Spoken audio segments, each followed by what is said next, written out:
Anyways, yeah, this is a fun game. It's a lot of good stuff. Do you guys want to give like parting thoughts on the system at all? I, for one, really like this system. It's simple, it's easy, it's really light, Great for easy to learn, storytelling. easy to play. Yeah, I feel like It's very chill. If you had more than 4 weeks worth of it, and so you could see more of the level character development, that's really what I would like to see, because the first 3 levels, just like in any system, are kind of low end. Yeah. So I'd like to see more of the level development. Well, eventually our children will go to take the Splicket to Mount Boom. Fulfir does not have children. As for me, things I really like about this system, I like. So whenever I play like Pathfinder and stuff like that in D&D, I always buy like the stupid flavor items, but like All of these are flavor items. I get to use them, and like they're useful. Like, I have an umbrella. It actually gives me a +1 in something. Right? Yeah, that's Because true. I have soap and stuff on me anyway all the time on practically all of my characters except my druids that I play. But I'm like, I feel like there's like an actual like more purpose to it rather than just like flavor. Yeah. It gave purpose to a lot of items that are generally like RP and flavorful. Yeah. Yeah, there's Like a sandwich modifiers or a pillow. Yeah. I like the idea and philosophy behind the like non-combat exploration and the condition checks and such. And I think that's stuff that can be incorporated and thought of and considered in other tabletops as well, to incorporate a system like that. Like, how well do you get your rest at night, and based off your location, things like that. And like, maybe you do wake up with a condition or a bonus or something. I think that's a fun way to, you know, where the DM can add a little fun contextual stuff. This game's got a lot of great tabletopping ideas. You woke up, you rolled really poorly, you have a crick in your neck, and it bugs you for the entire day. Yeah.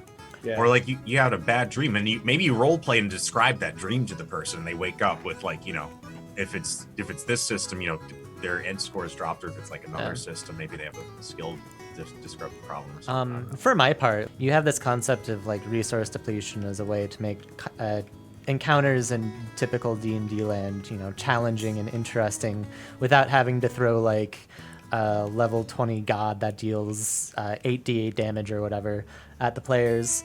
And in this system, the traveling and all that kind of stuff, it does it for you. So like, you know, we got into the fight with the demon cat at the very end there, and there was already some resource depletion that had happened just as a matter of like guys were traveling through tricky terrain. And while normally if you weren't getting into combat, it wouldn't matter unless you weren't able to do your camping checks, like it helped provide some of that like different flavor to that sort of encounter. It made it a little bit more challenging than it might have been without having to earn it through 30 fights with Horde of Goblins.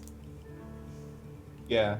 I mean, and adding on that, I felt like in the beginning, I was like, shoot, this is going to be really chunky. Like, you got to roll to wake up, you got to roll to travel, you got to roll to this and roll to that. But in the end, all of that tied in together pretty well to where you didn't really notice that as much as you would, you know, playing like a D&D or a Pathfinder, and your fight taking, you know, an hour to do one battle compared to you did a whole scene where you move from one place to another and did a battle in half that time. Unless you're role playing. I've already modified and cannibalized the combat like zone system for something I've run already, and it worked great.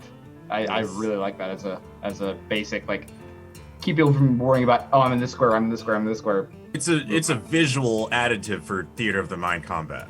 Exactly. Yeah, yeah. It's not good for like super tactical stuff, but if you just want to like have a fight that's not gonna that's in a basic arena already, you might as well just do this. Part of the story needs to happen, but you don't want to waste time. Yeah, that's a great move. I think my only criticism of this is some of the magic spells are a little too niche. I actually only used one spell effectively within the mechanics of the game. Everything else was RP. Yeah. This entire time.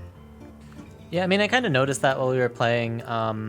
or while I was doing planning, I guess, like combat is usually the thing that you center all of your stuff around. But in this game, it's like, no, you get like +1s to stuff, and that's the nice thing that you get from items. And on the bright side, that allowed a lot of flexibility when I was like, what cool things does Tilly have? I could just be like, well, whatever like, it doesn't matter because you're not going to break the game because unless you add bonuses to getting around terrain, you know, it doesn't really mess with stuff that much mechanically. You just modify how players are going to approach challenges in the future. Anyways, Yeah, nothing else. Yeah. I guess that's it. So I hope all those of you who stuck with us to the end enjoyed what you watched. It was fun. Come watch our other stuff on Wednesdays, and then also, Carter, you have stuff that you can talk about. Yep. Come to twitch.tv/triumphant blunder Monday 7 p.m. Eastern for a campaign Curse of Strahd game. And within the next month, I'm hoping by mid-August, my Wandering Fools will be popping out Wednesdays, 7 p.m. Eastern, as well as Cataclysm AE Fridays, 8 p.m. Eastern. And then lastly, the Rebirth of Adelaide, Sundays, 6 p.m. Eastern. All on twitch.tv, Triumphant Blunder. And with that, we are going to sign off. So all of you stay awesome. Peace. Awesome.